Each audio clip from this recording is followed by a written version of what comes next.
Hello everyone, in this tutorial we're going to talk about how to permanently delete your Google account. So once we're on the home page of Google, we're going to go in the top right corner. Once you've been logged in, you're going to go to manage your Google account. Then the easiest way of doing this is going into the search bar and type delete account. And then you're going to select this.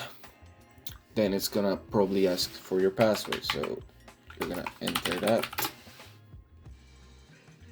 Once you've entered that, it's gonna forward you to this page. You can choose to download your data before you delete accounts, so it's saving Google Photos, Google Drive, emails, and all that stuff.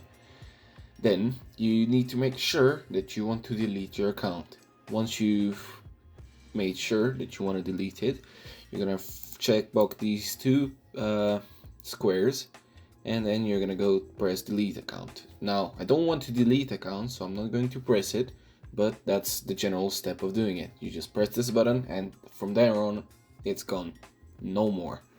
So yeah, that's the whole process, and thank you for watching.